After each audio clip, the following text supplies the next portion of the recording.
Bom dia, boa tarde, boa noite. É muito chique essa forma de fazer um cumprimento, uma vez que a gente não sabe quando todos vão conseguir assistir esse bate-papo, se é que isso é um bate-papo, mas é uma forma da gente se comunicar em tempos difíceis como os nossos, né? É, Hoje, apesar de aparecer aqui embaixo o nome de Anne Consermelli, esse é o nome da minha esposa, eu estou usando o computador dela, porque ela já tem os programas instalados que facilita a gravação e eu sou meio pangaré com isso, então eu pedi ajuda. Então quem vos fala é Rodrigo, tudo bem? Espero que todos estejam com minimamente com saúde física e mental. O papo de hoje que a gente é, preparou para a gente conversar aqui é, na verdade, um explicação e também um pouco de exposição de como foi o processo de criação do, do livro que a gente acabou de lançar agora em abril, um livro infantil com a intenção de uh, fazer uma divulgação científica, né? Se a gente pode falar assim, para criança. Então, essa minha explanação, vamos colocar assim, vai ser sobre esse processo de criação, como é que ele se deu, e aí na nossa live, né, quando a gente for realmente bater papo e ter uma interação um pouco melhor, a gente vai poder trocar um pouco mais de figurinha, tá bom? Então vamos lá, vou compartilhar com a tela com vocês, espero que dê tudo certo. Uh, Vamos lá. E então, inicialmente, é muito, é uma satisfação muito grande estar novamente entre amigos, né? É, a Semana Lund já faz parte do calendário do laboratório também, seja como participantes, seja como ouvintes, como colaboradores. É uma iniciativa fantástica da Prefeitura de Lagoa Santa, do CAALI, obviamente, que é quem sempre incentivou, criou e que segura as pontas e faz essa ponte conosco aqui em São Paulo, obviamente todos os parceiros que também colaboraram aí para essa edição de 220 anos do nascimento de Peter Lund, né? Então, a ideia é falar sobre o livro. Então, eu coloquei um tema como arqueologia para criança, uma forma eficiente de ensinar também os adultos. Acho que esse é o ponto, porque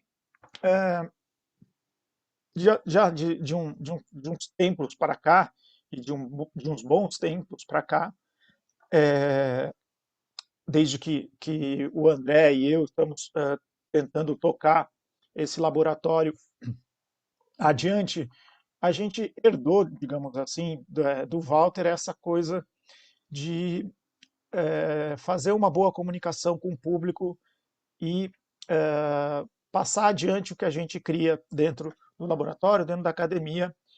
E eu acho que a gente vem aprimorando isso também, né? De 2011 para cá, que essa nossa nova gestão, a gente sempre tem feito vários encontros com as pessoas do entorno, com as pessoas de Lagoa Santa, de Matozinhos, de Pedro Leopoldo, fazendo uma certa divulgação do que a gente faz, o motivo da gente sair daqui de São Paulo e ir até aí é, em, em, em Lagoa Santa, na região de Lagoa Santa, e é, isso também tem criado, né, praticamente quase que um departamento dentro do nosso laboratório com as, as novas atividades o Evolução para Todos, que vocês também viram ou verão, aqui na nossa semana, Lund, com as meninas do laboratório, né? Mariana Inglês, Eliane Shin e a Lisiane Miller, que são as três que estão encabeçando esse projeto. E nesse tempo todo, vocês vão descobrir que até antes disso, eu comecei a brincar de escrever livro infantil. Acho que eu ainda não parei, porque eu acho que ainda não ficou bom, dá para ficar melhor, mas eu estou bastante feliz com esse resultado. E, obviamente, a ideia é usar esse acessar as crianças para passar essa informação para crianças desde pequenininho, mas também a gente vai descobrir que muitos dos pais que pegam os livros não têm um conhecimento tão aprimorado do que é arqueologia, né? E talvez a grande bagunça que se faz no grande público é o que é paleontologia e o que é arqueologia, né? Se o arqueólogo estuda dinossauro, não estuda dinossauro, é as perguntas que as crianças mais fazem para nós, né? Para todos nós. Então foi essa a minha intenção de criar esse livro. Então, mais uma delas, né? E, obviamente, para fazer um livro infantil, algumas motivações apareceram desde o começo. A primeira é o simples desafio de criar uma linguagem ou um formato apresentável que agradasse as crianças, que é o alvo principal, que agradasse os adultos que vão receber, mas principalmente que nos agradasse, né? E a gente ficasse contente com o resultado. Então, esse é um desafio e ele se mostrou muito maior do que eu imaginava no começo, pelo simples fato desse desenvolvimento de uma linguagem, de uma imagem para essa comunicação. E eu tenho um agravante, que é uma história familiar. O meu tio, muito querido, falecido em 2012, é Elias José, um escritor de literatura infantil, mineiro, do sul de Minas Gerais, de Guaxupé, e com uma enorme coleção de livros, né? Uma obra gigante, e muitos deles aplicados principalmente nas escolas públicas aí de Minas Gerais, mas também não só de Minas Gerais, do país inteiro. Então dá um medo, né? Dá uma certa insegurança entrar numa seara dessa, tendo um nome já na família, mas ao mesmo tempo é uma forma de contar também mais ou menos como ele fazia. Então é uma tentativa, eu acho que mais um desafio para mim. E, como eu falei, talvez o principal motivo, principalmente nesse momento do país, é a necessidade de divulgar nosso trabalho, mas também divulgar ciência e o que é gerado dentro da academia, que a gente, né, não vamos nos alongar demais sobre o tema, mas certamente falhamos nessa comunicação, porque parece que só em 2020 é que as pessoas entenderam que o que se faz dentro das universidades, na academia, é importante, né? Então, falha nossa também. Isso é importante sempre frisar. E, obviamente, eu estou acompanhado e amparado por essas duas instituições que nos apoiam, né? O próprio laboratório e, obviamente, o CAALI e Rosângela, Cleiton, Igor e todos os colegas daí de Lagoa Santa. E, obviamente, alguns que me conhecem já sabem, mas quem não me conhece, eu sou dentista, eu tenho uma formação na área da saúde, e a dúvida na hora de escrever sobre esse livro, eu poderia brincar, né? Eu poderia escolher as duas, tanto a parte de saúde, que é bastante importante, e a parte da arqueologia. E acho que, sem querer, né, ao escolher a arqueologia, principalmente nesse momento, a saúde está super exposta, né, em exposição, e eu acho que essa escolha foi feita lá atrás, nem sabíamos desse vírus, e, e eu acho que foi bom, porque eu acho que a saúde não está precisando nesse momento de nenhuma divulgação, não. Acho que está mais do que claro a função né, e a necessidade que a gente tem que ter de valorizar e investir em saúde, mas eu acho que também esse é o momento da gente mostrar todas as atividades, todas as disciplinas, né, e ciências, seja elas humanas, exatas e biológicas, que, que estruturam a universidade, que fazem parte do conhecimento uh, do conhecimento acadêmico, né? Então, eu vou tentar usar uma cronologia para contar um pouco dessa história. A parte boa da gente gravar é que a gente vai tomando um cafezinho, vai tomando uma água, enquanto conversa com vocês, e vocês também vão poder fazer a mesma coisa, parar e ir embora e voltar. Então vamos lá. A cronologia do livro, ela começa aproximadamente em 2014. Eu diria que, na verdade, o meu primeiro rabisco foi em 2014, e a ideia original era, para variar, uma coisa que a gente sempre tenta fazer, algo sempre muito grande, né? A, a megalomania é, é muito sedutora, então a ideia é de fazer uma série de livros, cada um contando uma parte da nossa arqueologia, e arqueologia, na minha ideia, é falar sobre a arqueologia brasileira e a arqueologia americana, obviamente sul-americana, depois talvez centro-americana, alguma coisa do norte, mas nessa linha, Brasil, América do Sul principalmente. E eu cheguei a elencar quais seriam os possíveis temas e, consequentemente, os possíveis livros que sairiam. Mas, obviamente, isso foi apenas um rascunho e gaveta segue a vida, porque em 2014 eu estava fazendo minha segunda especialização na odontologia, em 2015 eu entro num pós-doutorado, e assim a vida vai caminhando, e o livro foi meio que deixado fermentando, vamos dizer, vamos pensar como se fosse um pão, a gente fez a massa e deixou ela descansar para crescer um pouco mais e a ideia é amadurecer.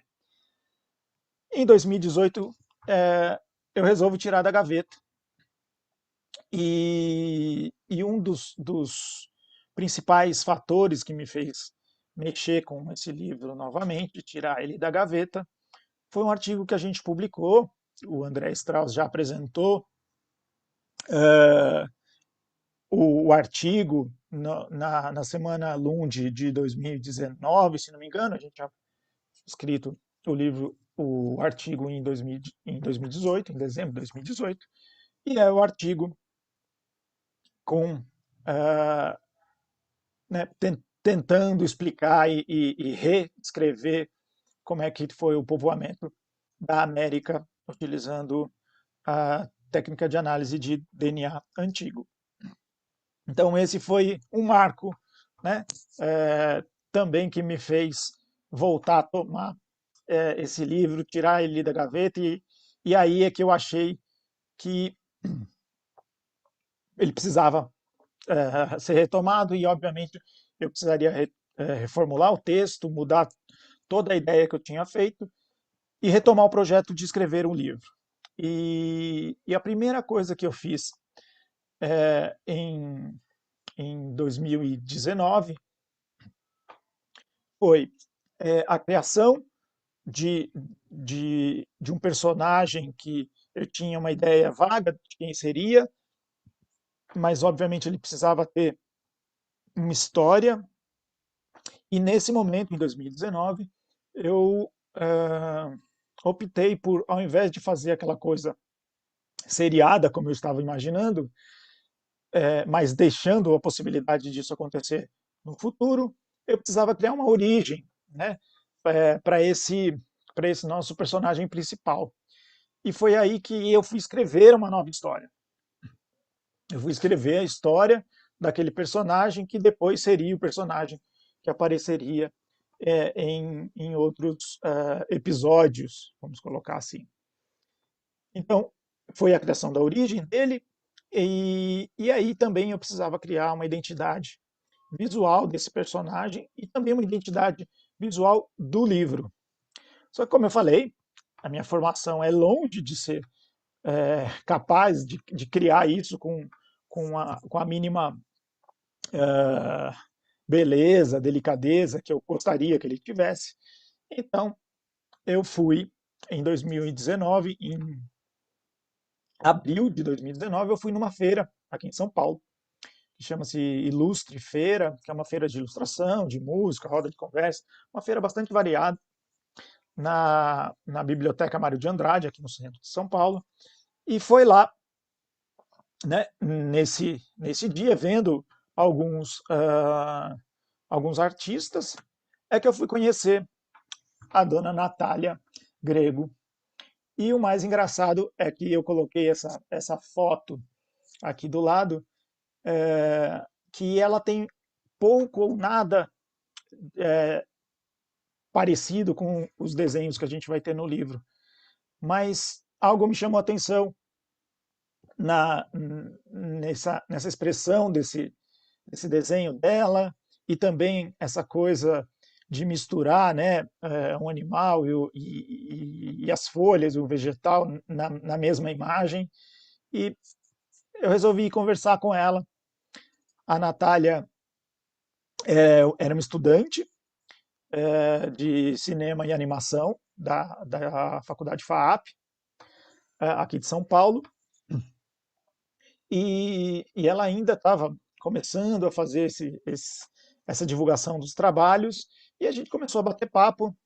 Ela gostou da ideia que eu tinha proposto de fazer um livro infantil, e aí a gente começou a, né, voltando aqui para a Natália, a gente começou a conversar, e foi a partir daí que eu também começo a mexer no texto enquanto ela vai criando as imagens.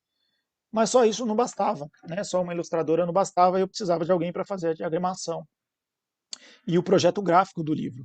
E foi aí que eu chamei a Karina Rezende Dias, é uma amiga de longa data, a gente estava muitos anos sem se falar, e infelizmente eu não tenho foto, porque a dona Karina é mais acanhada e ela não quis nem aparecer no livro também, ela prefere ficar aí escondidinha atrás da árvore, mas a Karina é alguém com uma experiência muito grande na criação editorial, né, do livro, e que foi fundamental para mim e para a Natália ajudar a juntar essas ideias, né, as ideias que eu tinha na cabeça, as ideias que a Natália tinha na criação das ilustrações, a gente dar um caminho para esse livro. E aí a gente começa a fazer os estudos para criar nosso personagem principal. Este era um desenho que a Natália tinha feito antes do projeto, que ela me mandou como uma parte do portfólio dela, antes da gente começar a conversar. E daqui para todos os outros foram testes para a gente ir aprimorando a figura do Rentin, né? E essas ilustrações elas foram sendo criadas com uma certa distribuição do texto e das páginas. Era o primeiro exercício que a Karina foi nos orientando. Antes disso, a gente tinha feito uma separação do texto para ver quais as imagens que a gente criaria, quantas figuras a gente criaria. E nesse processo eu achei melhor deixar a Natália 100% livre para ir criando. Então a gente fez vários testes. A minha técnica inventada da minha cabeça era deixar, né, a ilustradora ler o texto e criar o que ela tinha em mente. E depois disso feito, aí esse material voltava para mim e para a Karina, e aí a gente começava a fazer os ajustes. A Karina fazia os ajustes para que tivesse uma identidade, né, o livro inteiro tivesse a mesma linguagem gráfica, e eu fazia as correções do que estava na imagem, para que a gente não tivesse nenhuma figura, nenhuma ilustração contendo conteúdos inadequados do assunto, né? Então a gente procurou, né? Eu pelo menos procurei fazer um livro que tivesse uma precisão no texto, mas que também tivesse uma precisão nas imagens, né? Então por isso eu deixei ela primeiro livre para criar o que ela imaginava que o texto estava dizendo, e aí eu fazia esses pequenos ajustes com o conteúdo das ilustrações. E assim foi indo. Esses são os primeiros esboços, alguns bem parecidos com os desenhos finais, alguns com uma mudança muito grande, mas aí eu comecei a fazer os ajustes também no texto, como eu estava falando, em paralelo à criação das ilustrações. E o primeiro ajuste foi a criação de um outro nome para o indivíduo, né, para o personagem principal. Eu tinha feito um, uma ideia de simplesmente de chamá-lo de Jonas no começo, com, com, com uma piada hoje totalmente infame, e eu assumo isso, como uma brincadeira, que seria a ideia de fazer um jogo de palavras como o Indiana Jones, e que obviamente isso vocês só vão saber agora e não vão ver em lugar mais nenhum, mas eu achei que a gente precisava dar um nome melhor para esse, esse personagem. E aí eu peguei esse trabalho, que ele é de 1918, né, do Dr. Geraldo Honório de Paula Souza. Para quem não conhece, ele é o nome da Faculdade de Saúde Pública aqui de São Paulo, um médico sanitarista no começo do século XX. E nesse trabalho, em que eles vão para o interior de São Paulo, na região entre o Rio Tietê e o Paranapanema, e eles vão cuidar e vão ver a saúde de um grupo de caingangues que estavam assentados, né, assentados mesmo, ele coloca, porque eles tinham sido deslocados numa das fazendas, e eles vão na fazenda desse indivíduo e vão analisar a saúde dos moradores, né, dos assentados naquele momento. Então, parte dos nomes que eu tenho, né, no livro, no Rentin, são nomes reais, são nomes de indivíduos que foram analisados pelo Paula Souza. Só que eu queria fugir um pouco dessa história do nome próprio e usar um nome para o personagem principal que tivesse também um significado que a gente pudesse dar um simbolismo maior para o personagem. E aí, na página 753, eu descubro algo que me chamou a atenção, em que Paula Souza descreve que relógio, né, na língua, é chamado de Ren-Chin, que seria o pequeno sol. E isso me chamou muito a atenção, até mesmo pelo simbolismo da palavra, e foi assim que eu criei um nome próprio a partir de um nome, né, de um substantivo comum, e eu acho que ficou bom. Eu gosto da ideia. Então foi assim que a gente criou, né, que a gente, eu no caso, criei o nome para o nosso personagem principal. Obviamente eu tive que mudar algumas coisas do texto, alguns equívocos que eu coloquei nesse texto em 2018, em 2014, e que são necessários a gente começar a atentar para essas mudanças. Talvez para alguns de vocês que trabalham na área das humanas, isso é uma coisa muito mais corriqueira, mas para mim, com a minha formação, é algo que eu tenho que tomar bastante cuidado. Eu cometo muitos deslizes, né? Sempre pedindo desculpa, que é uma questão de preconceito, no termo correto da palavra, ou apenas uma questão de costume, no caso, mau costume. E eu tive, né, que fazer alguns ajustes de algumas palavras inadequadas que eu tinha colocado no texto, reforçar a questão da diversidade, que era algo que a gente tem feito nas nossas divulgações nos últimos anos no laboratório. E a parte principal que eu queria nesse livro era fazer uma fusão, né, e mostrar a necessidade e o valor desses conhecimentos tradicionais e acadêmicos caminhando juntos. E é algo que nós, no laboratório, já colocamos isso em prática algumas vezes. Nesse mesmo ano de 2019, na Semana Lund, eu apresentei um trabalho que eu e o Walter fizemos aí na região da APA, fazendo uma união entre o que a gente encontrava nos sítios arqueológicos e o que a gente encontrou em questionários, em conversas com os senhores, né, de mais idade, com mais de 65 anos, da região, contando um pouco de como era a infância deles, né? E com relação à pesca, à caça, à coleta de frutos, ao clima.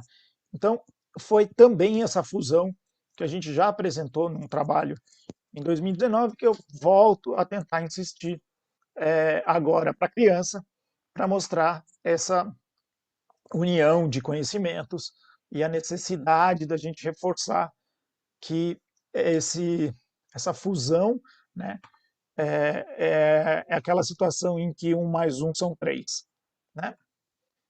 Então, as palavras inadequadas, algumas, não foram tantas assim, eu sou um pouco atento, mas algumas realmente passaram e eu tive que retomar.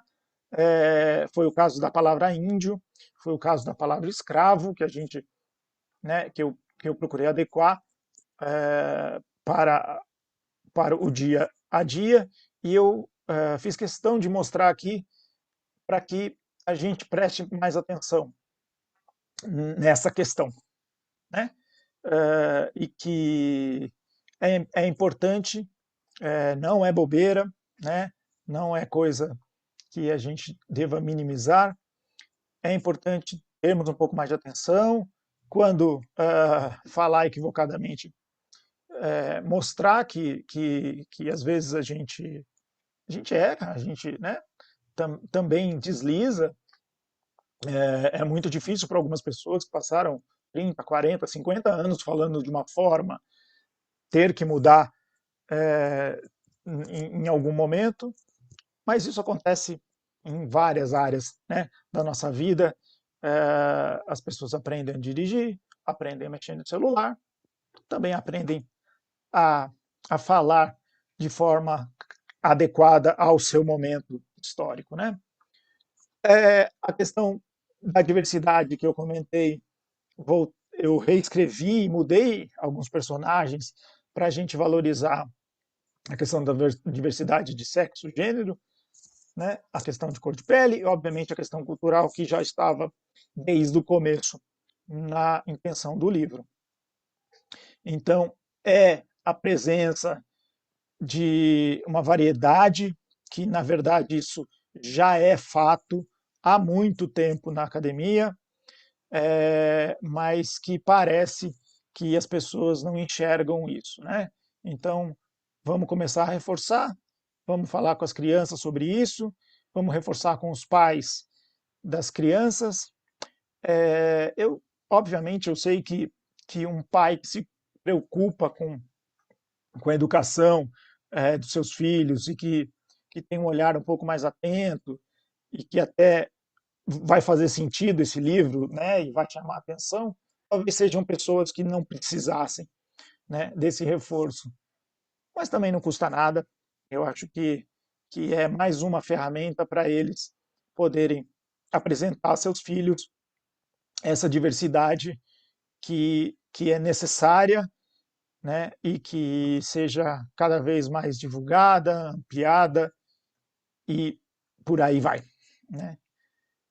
Obviamente, conhecimentos tradicionais e acadêmicos, os desenhos também a gente procurava fazer essas mesclas entre conhecimento da, da comunidade, do Rentim, as coisas que ele trazia da escola, o papo que ele tinha com o pajé, o papo que ele tinha com a professora da escola, a professora de ciências, ciente, né, de que nenhum dos dois, nem o pajé e nem a professora, né, nem o conhecimento acadêmico tradicional, dão conta sozinhos de explicar o que ele enxergava no mundo, né, ao redor dele. As ilustrações também procuram o tempo inteiro falar e conversar, mostrando essas diversidades, mostrando, né, esse um pé na roça, um pé na cidade, né, como é falado.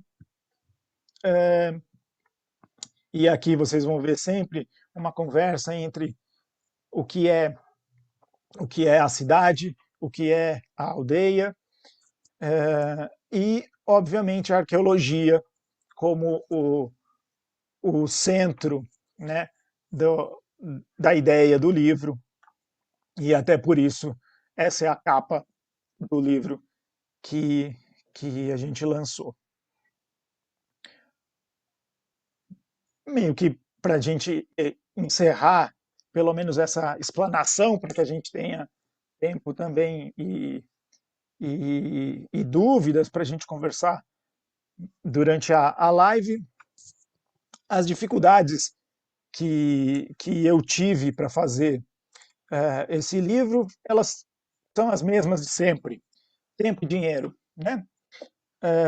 Esse foi um livro que eu não tive financiamento, foi um livro todo desenvolvido na base da minha carteira, então foi o consultório odontológico, então foi a vida de dentista que sustentou essa parte da vida da arqueologia, e tempo foi eu encaixar entre as coisas, obviamente, é, como já dizia o ditado, né? Quando você precisa que alguém faça alguma coisa para você, procure alguém ocupado, é meio por aí. A gente vai achando o jeito e principalmente se a gente está envolvido de alguma forma, né, e no meu caso de várias formas com o projeto, a gente dá um jeito de achar esse tempo.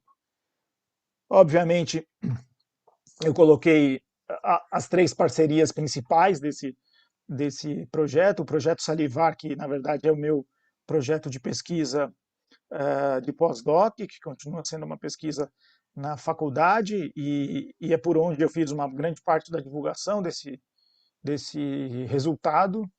Obviamente o laboratório, o LAI, e o Terra W, que é o estúdio de o ateliê de cerâmica da minha esposa, que também me ajudou bastante na divulgação desse resultado final.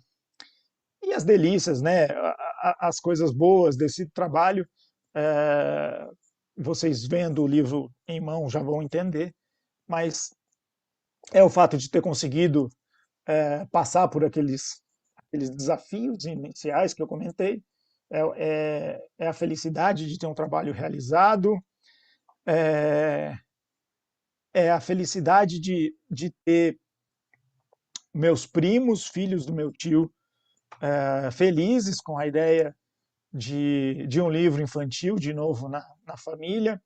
Isso é algo muito bom, muito gostoso. É, é a beleza desse processo de fazer o livro, de criar essas duas grandes amigas que eu criei, né, que o livro criou, que é a Natália e a Karina.